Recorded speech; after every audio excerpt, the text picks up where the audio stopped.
Ever had a prayer ignored? Ever had a prayer that you really, really needed to come through and it didn't come through?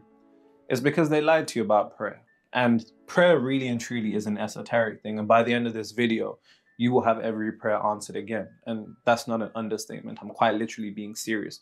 We need to be able to break this down from a mechanical point of view and how the universe materializes reality. Now, as you can see, my boy here, he's praying. But I was told that he looks like he's strangling himself. It's a double entendre. You see, I'm an artist, so I made it look like he was strangling himself while praying because, like, yeah. Anyways, the topic of prayer. Now, for most of us that grow up religious, we are taught that prayer is the way that we get God to give us what we want. But if you're like me, who grew up praying for a lot of things that never came through when you really needed it, it can almost create this sense of confusion. But the truth of the matter is that prayer is an entirely esoteric concept, which I'm going to break down to you. But in order to do that, I'm going to have to give you a multi-dimensional view of how reality is materialized across all three planes, reveal the true definition of prayer, which isn't talking or begging to God like you've been taught, and then give you 3 esoteric scriptures that line up with exactly what I'm saying, so you know I'm not just somebody who's trying to take you to hell, as some spiritual niggas would believe.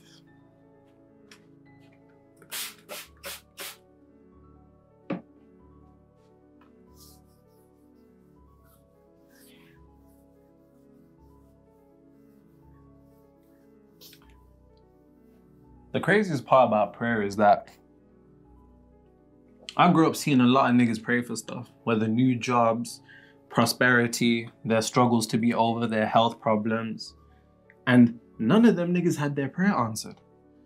And it's just insane. Like, when I began to understand the true nature of prayer, which I'm going to break down to you, like I said, the esoteric version. And for those who don't know what esoteric means, esoteric comes from the etymological origins of the Greek word esoterikos, which means the inner circle.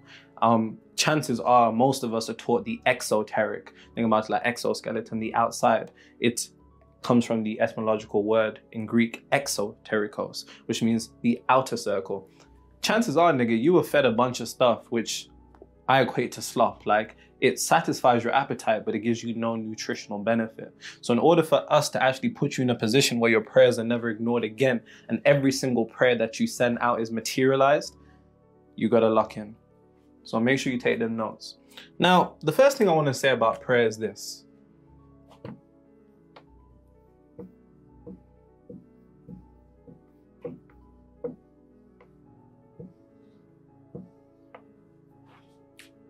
Prayer is not verbal. Now, if you ask the average person, how do you pray? They'll probably say some shit like, put your hands together, close your eyes, and just start talking to God. I've seen a lot of niggas talk, but they haven't materialized what they want. And it's because the truth of the matter is that prayer is not verbal. It is not verbal. I'm going to say this again and again until you understand. Prayer is not verbal. Say it with me. Prayer is not verbal. The reason being is because reality isn't orchestrated. The manner in which reality is materialized on a multidimensional level across all 3 planes of existence, mental, physical, and spiritual, isn't coming from anything necessarily that you say. The true nature of prayer is that it is mental. Now, I have a lot to say about this, so stay with me and make sure you're taking them notes and drop them in the comments. When you begin to see prayer as something that is mental, it completely eradicates any instance of anything that could be said verbally. For example, you can pray for prosperity, but if your mind is in a mental condition of poverty, then that is what the universe, that is the frequency that is going to be projected into the universe, and then that frequency is going to be materialized down into the 3rd dimensional realm, also known as your reality, and then that's a condition that you're going to experience. Unfortunately, for most people, they don't understand the way reality is orchestrated. They don't understand that the physical plane is a particular realm of effect. And I'm going to break that down into linking it with the hermetic law known as cause and effect. So just stay with me, you're gonna get some. There's a lot of stuff I'm gonna drop, so make sure you're paying attention. But if we just take the simple concept of the idea of prayer being something that is mental, then I want you to think about every time that you have prayed for something and what you're going to find out, whether you want to admit this or not. And this is going to be something your family members go through and those people that you love. Their minds are out of alignment with what they're saying. They may be praying for prosperity, but the truth of the matter is, if prayer is mental, what you truly pray for is whatever is declared in your mind.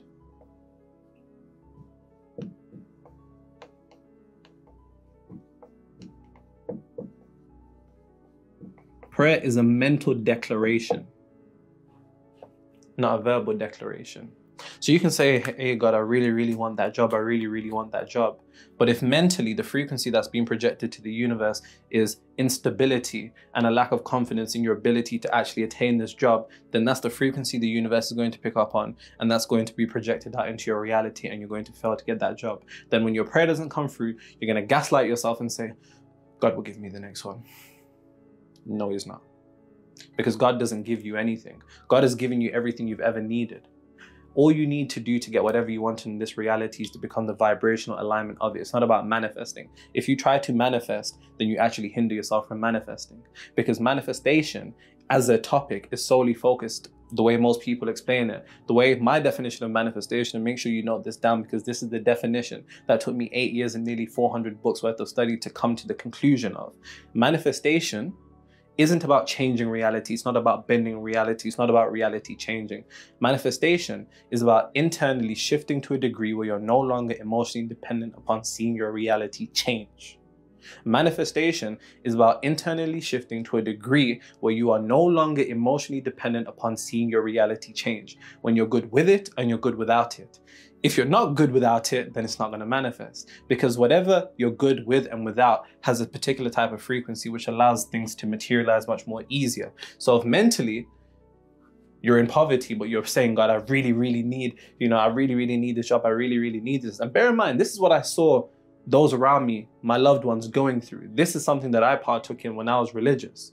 And for those people who may be thinking, this guy is demonic or whatever, I need you to understand, I've not only read the Bible, I have the Apocrypha, which was the Gospels taken out of the Bible. I have the Nag Hammadi scriptures, which were the texts also taken out of the Bible. I have the Book of Enoch, the Gospel of the Holy 12, the Gospel of Eve, the Gospel of Adam. So bear in mind, you're not talking to your average nigga. I know I may be dressed like one, but believe me, there's a difference. And I say all of that to say, when you can come to the conclusion that prayer is a mental declaration, then what you'll also come to a conclusion to is that you are always mentally declaring yourself to be something. So the truth is, you are always praying. You're praying right now. But you was conceptualized and taught that prayer is something, an action that you do. But prayer is not something that you do, it is being. And what are you being right now? You're always praying. But because you don't see yourself always praying, you actually hinder yourself to the activities that take place mentally within you, which eventually will be projected outside of you. So now let me give you a multi-dimensional explanation of how all this takes place to make sure you really internalize the information I'm giving you. I'm walking down the lonely highway, asking God to please forgive me. Do you know that song, AJ? Jagged Edge walked out of heaven. Is that some church songs? Man said some church song. You don't know Jagged Edge? I actually don't. What about my whole life has changed? Yeah. Okay. You're not a complete lost cause. Yeah, exactly. All right. So I need to give you a multi-dimensional explanation of how realities materialize, because the truth of the matter is prayer is manifestation. Prayer is a mental declaration. But in order for you to get to that point of mental declaration, you need to understand the mechanics of how realities materialize, down from the mental plane down to the physical plane, which is completely interlinked with one of the Hermetic principles called cause and effect. So we have the physical plane, mental plane, and then the spiritual plane. Now, I won't touch on the spiritual as much because it's not necessarily a core component, but I will touch on it very lightly. So lock in. like lock in.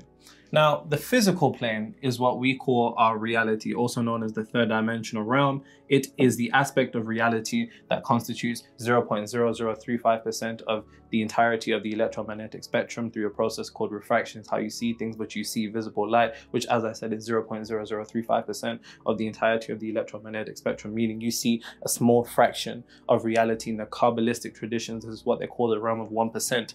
But across prayer, you have to understand, reality is an effect. Now stop.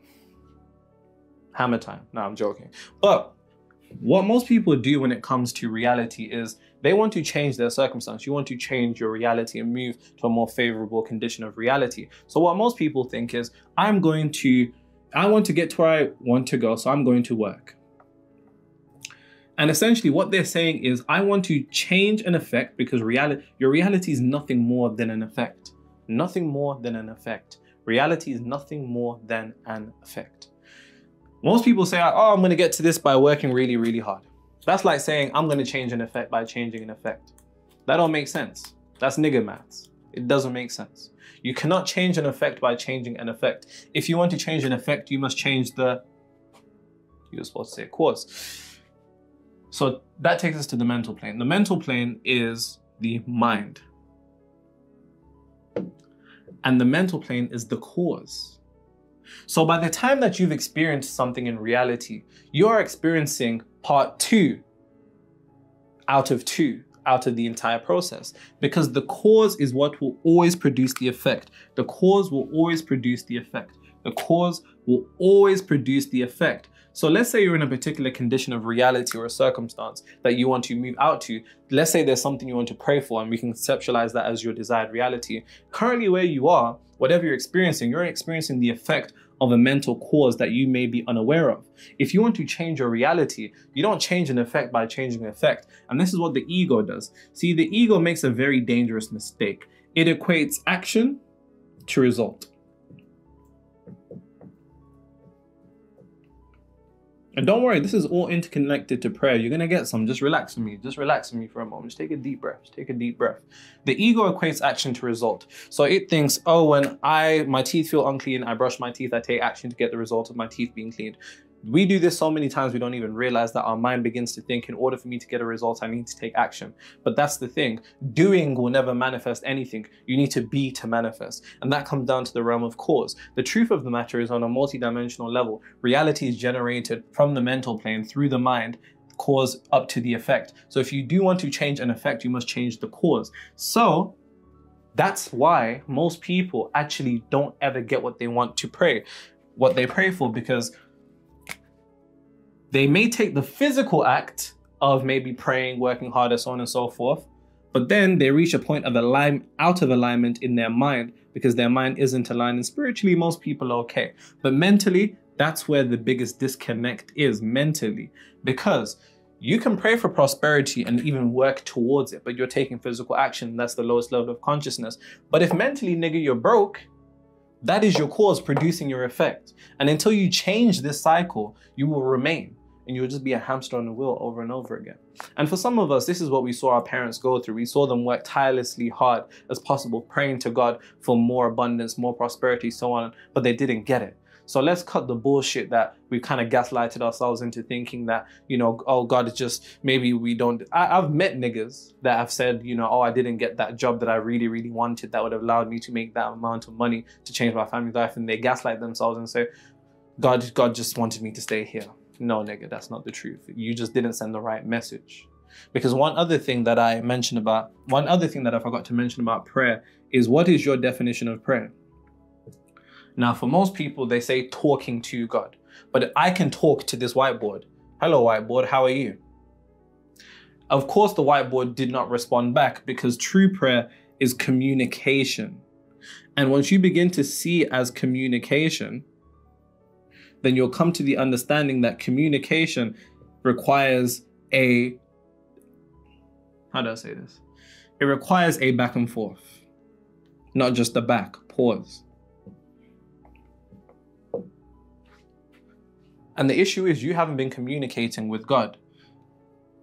Why? Because you look up at the sky and you say, God, please, nigga, but there's no man sat up there dictating the course of human events. You have to understand that God is within.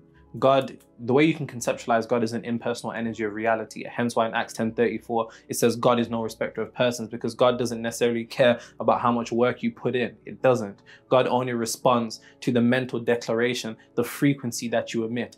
This is the reason why bad things can happen to good people, because Acts 10:34 says God is no respecter of persons. It doesn't necessarily care about the physical acts you take. What it cares about is the mental message you're sending out to the universe, because that's the mental message that is going to be materialized down onto the physical plane through this entire process that I'm describing right here. So it's about making sure that your mind is aligned to communicate and your message finally being heard, because you just talk. And that's what a lot of our people do. They just talk without actually ever truly conceptualizing where God is. Because here's the thing, you're talking to a nigga that's outside of you, but nobody's outside of you. Even AJ over there is inside of me. Pause. That was crazy. I'm sorry, that was crazy. Pause. But you get the point that I'm making. Now, as I said, mind, cause, effect. If you want to truly have a prayer be heard, then this is the level you need to focus on in order for your prayer to be heard. Because in order for you to talk, I'm talking right now. The only reason I'm talking is because talking is a functionality and sound is a functionality of this third dimensional realm. We are constrained by space and time, which means anytime that I speak, I'm limiting myself to the confinement of the third dimensional realm. And in order for you to go out and create the reality you want and extract it from the universal quantum field, the Akashic records, the storehouse, whatever you want to conceptualize it as, you need to go outside of this third dimensional realm to actually get what you want. But so long as you're praying and thinking that anything you do within this physical plane is going to lead to a particular change, no. And that's not to say that words don't have frequencies and vibrations themselves, but that's to say, work smarter, nigga. That's what I'm trying to say. Now, let me touch on the spiritual part very, very shortly. Now, I'll spend less time on the spiritual because I could literally talk about this for another 40 minutes. But to help you conceptualize the spiritual plane and how that is governed, the easiest way to conceptualize the spiritual plane is letting go and letting God.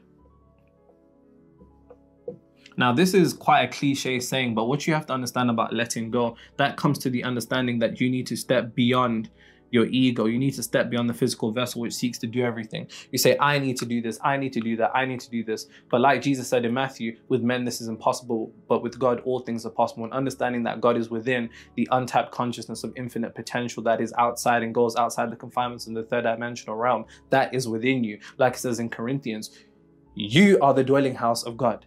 You are the temple of God. It ain't a church, nigga, where you walk in and it's praise and worship and niggas are shucking and jiving and doing all of this. It's nothing to do with that. That is externalization, which is the true blasphemy.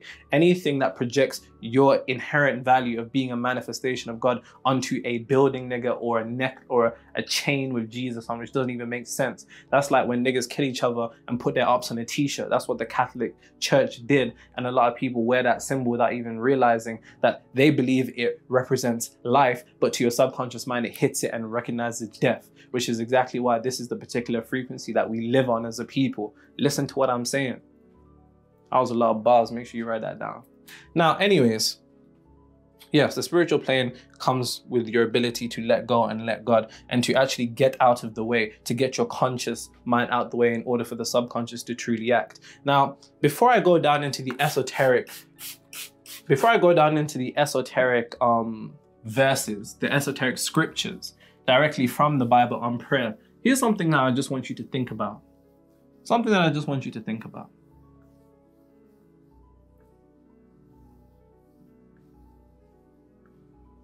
Because you don't even realize what you've been doing this whole time. I know I didn't realize this.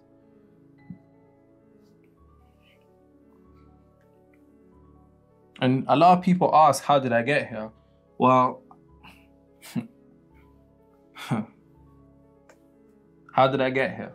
I grew up here seeing those around me, particularly I was raised by my mom and my auntie, struggle, two angels that I deem angels, to struggle and go through a particular state of hell. I was thinking, why ain't God answering these guys' prayers? Which led me to then ask myself the questions about the books that I was reading. I was an extremely strict Christian. Don't look at me and think I got here and I'm some heathen that was born like this. It's just not the way that it was. Man, my grandparents are Jehovah's Witness. Trust me, trust me. But what I wanted to mention before I get into this is that if we just take the physical act of prayer, most people when they pray, they close their eyes. And this is actually linked to one of the verses that I'm going to be breaking down today. They close their eyes. Why? Because when you shut your eyes, where do you go? You go within. Because when you want to talk to God inherently on an unconscious level, you know God is within, which is why you close your eyes and rid yourself of the illusionary realm. Because unconsciously, you know that none of this is real. And you shut your eyes and you go within and you're talking, you're going within because God is within the inner dimension. And that's where you're going to every time you pray. Which is why in Psalm 46:10 it says, be still and know that I am God. In order to be still, in order for you to know God, the prerequisite is that you must be still. You're still when you go within to the inner dimension. Listen, there's a lot of esoteric shit across all religions. Trust me. And I say that as somebody who's got a Bible, who's got Gospels that were taken out of the Bible, who's got a Quran, who's got a Bhagavad Gita, who's got even Buddhist scriptures on my bookshelf right there. So believe me when I say there's a lot of esoteric knowledge within these scriptures, but there's levels to this because most people will look at religion and take it literally. Level 2 is for the really smart niggas that say, oh my God, religion is control, it's slavery. What I would conceptualize as level 3 is to see the esoteric wisdom within it.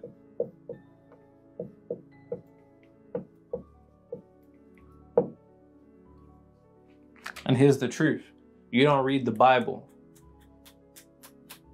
What you read is your level of consciousness. One person can read the book and take something completely differently as somebody else. Why? Because you don't read the same book as everybody. Because what you interpret is based upon your frequency. There's one planet, but there's 8 billion worlds.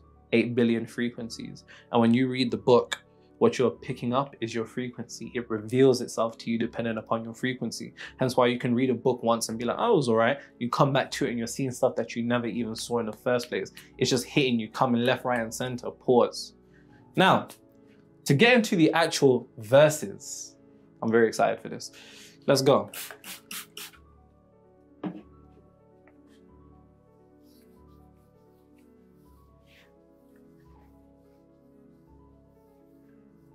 Somebody commented, you know, I saw you go from 4,000 subscribers to 10K to 100,000 in a month, without you even asking for subscribers or asking anyone to like or comment.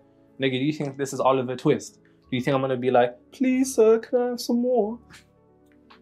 I just know that those who want to tap into creating their desired reality without all the fluff, the corny spiritual shit that people do these days will lock in, and those who don't. I couldn't care for those who don't. Do I have to tell you to want to breathe? Nah. You're just locked in. We're locked in. It's that simple.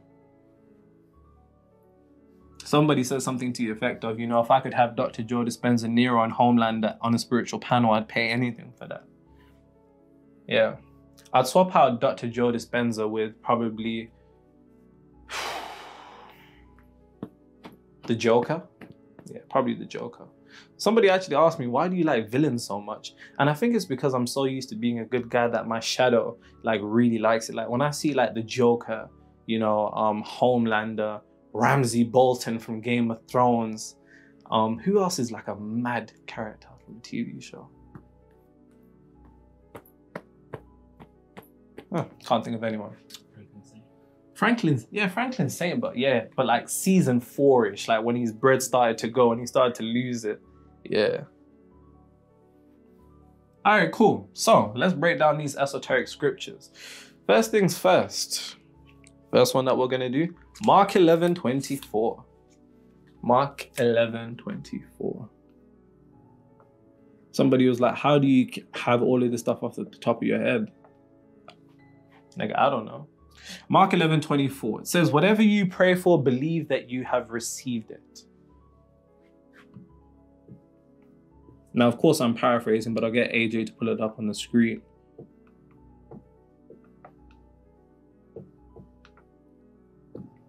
Believe you received it and you will.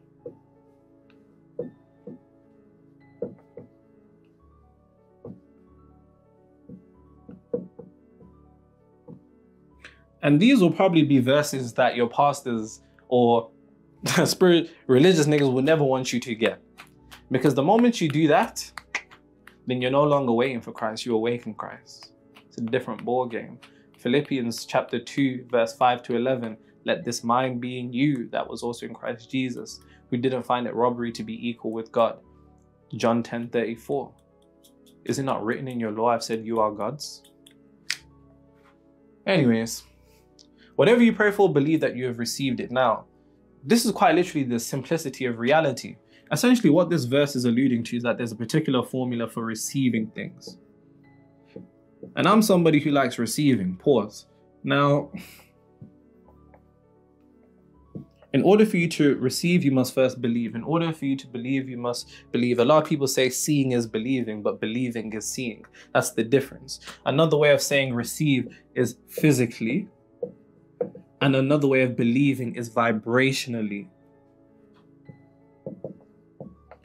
Before anything can exist physically, it first must exist vibrationally. Before anything can exist physically, it first must exist vibrationally. Before you can receive anything, you must believe it. However, you must understand the historical context to which the Bible is transcribed and transliterated. So when we're talking about believing, within the context of surrounding prayer, it is talking about faith. But when we're talking about faith, you have to understand the etymological origins. The word faith comes from a Latin word called fides. Fides meant confidence. What it was referring to is a state of conviction.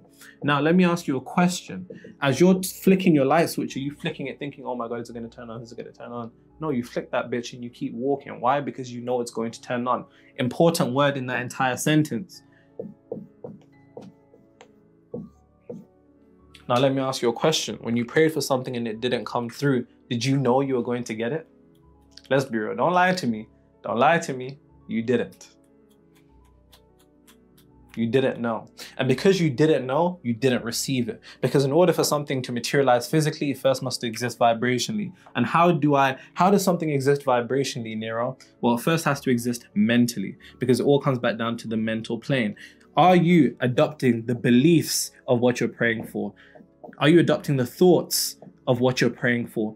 Are you placing your attention only in places that somebody who's received what you want would pray for? Do you have the emotional conviction in what you're praying for? Do you have the resonant identity as somebody, I'm on my knees again, no diddy pause, of what you're praying for?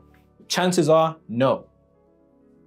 But the moment you do, it exists vibrationally. Then when it exists vibrationally, it compounds into a frequency. When it compounds into a frequency, it then becomes a reality physically. Mark 11:24. Just let this marinate. I want you to begin to study like a monk. Monks will read one verse for months until it becomes them. And this is definitely one of those things, because this is as simple as manifestation gets. I could stop right here, but I'm not going to stop. I'm going to keep coming, pause. But that's the simplicity of it all. Whatever you know, you're going to get. It's that simple. And remember, this isn't something that this isn't an act that you do. This is something that goes on 24/7. You've been conditioned to expect, to know that you're going to receive a particular type of reality, and you don't even realize it.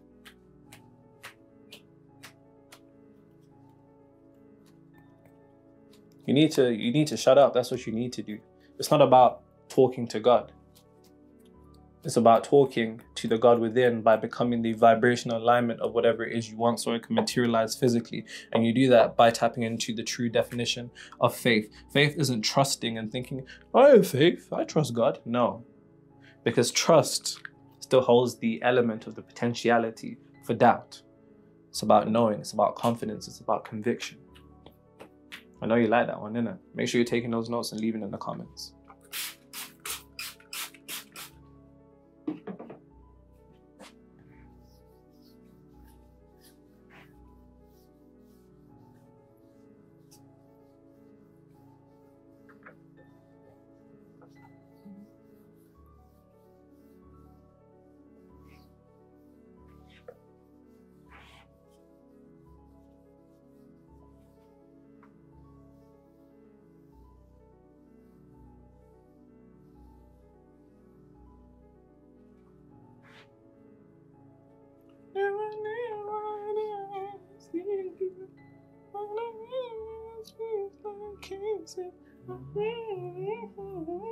I don't know how she was holding them notes. And we seen the guy sing the dances. I don't want guys sing that song, bro. What do you Yardie say? I mean, I'll ramp like that. All right, cool. Next verse. So we just did Mark 11:12. The next one is Matthew 6:6. This one's a bit long, so I'm only going to write the most important parts.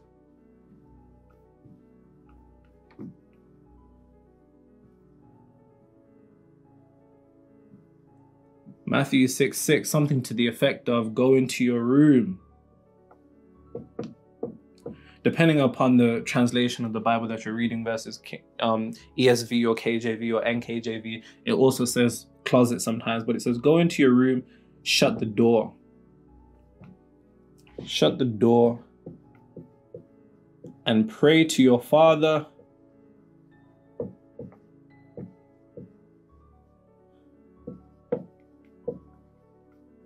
who is in the secret place. And your fathers who in the secret place shall reward you openly.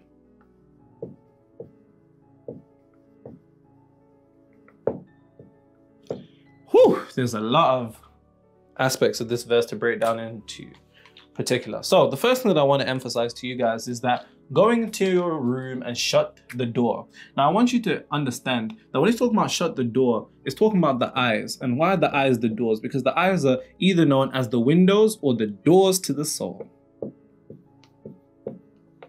It's talking about your eyes. So go into your room, which is a reference to your mind. Go into your mind, shut the door, close your eyes. Why? Because you need to remove the conception of this illusionary third dimensional realm around you to go into the inner dimension, which is the temple of God, which is where God is, which is what was being spoken about in Psalm 46:10 when it says, be still and know that I am God. In order for you to know God, you first must be still. So in order to talk to your Father, who is God, and when we're saying God, we're talking about impersonal energy, the highest level of consciousness, the most high frequency, who is molded by your conception of whatever you believe God to be as.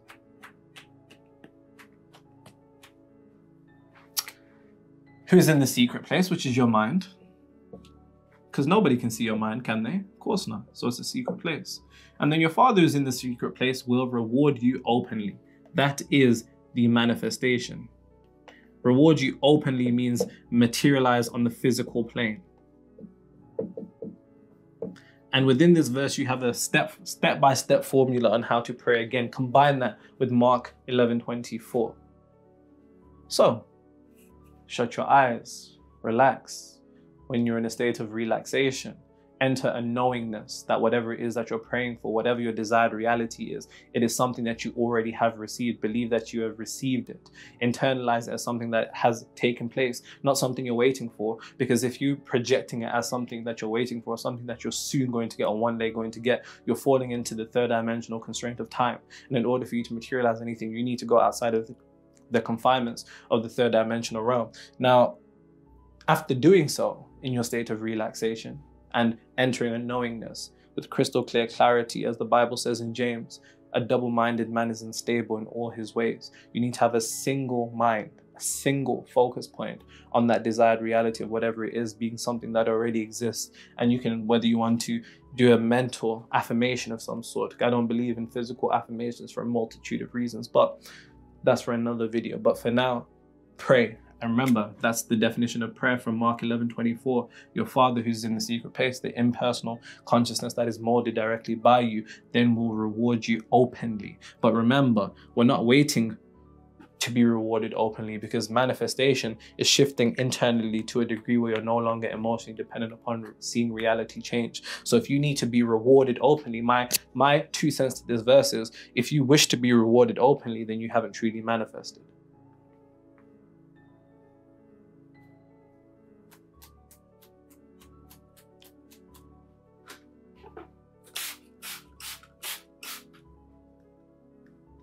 Cooking up here, man. We're cooking.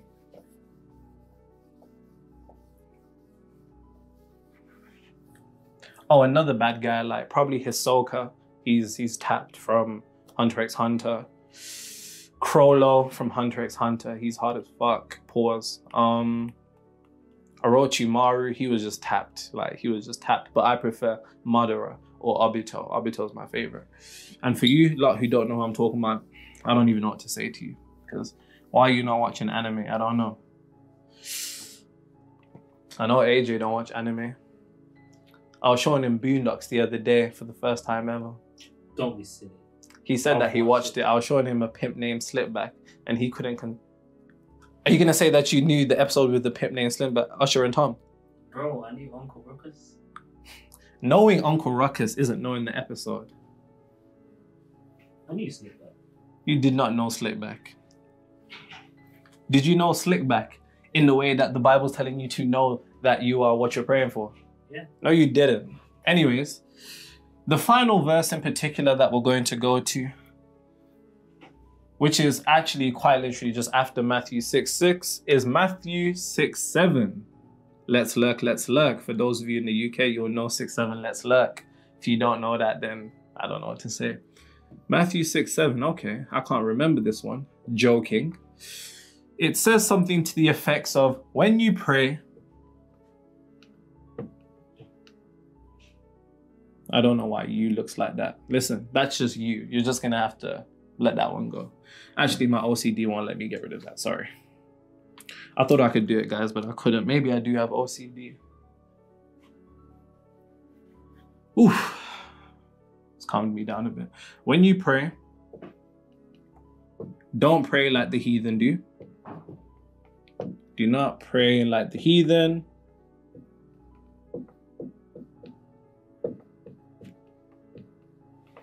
Who use vain repetition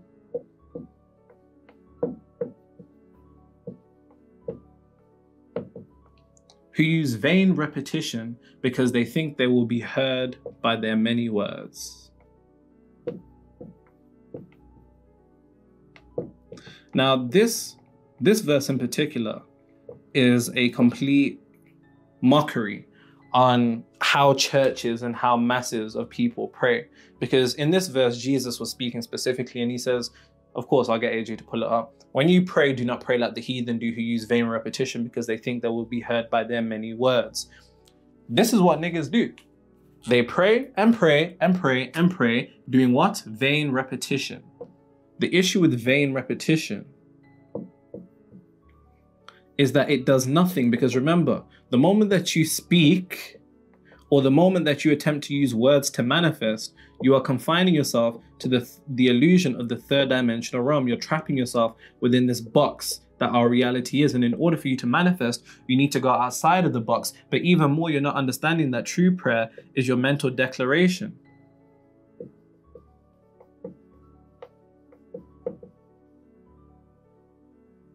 So as you're just vainly, because that's what it is, it's vain repetition. You think that if you say it 369 times, you're finally going to be heard by God. All you need to be heard is once. And I'll give you an example. People say that, you know, there's languages of the subconscious mind. There's only one language of the subconscious mind. And this is my own personal conceptualization. And no, it's not repetition. Because, for example, if I hit you with an extremely traumatic situation, do I need to repeatedly traumatize you? No, it only has to happen once. And the reason for that, and it only has to happen once to enter your subconscious, because the only language of the subconscious is emotion. That's from the results that I've seen from my clients. By the way, if you're an entrepreneur who's stuck at a revenue ceiling and you want to break out in 2 to 5 extra revenue in the next 7 weeks, then link in the description. But from the results that I've seen from my clients, they don't need to repeat themselves like robots.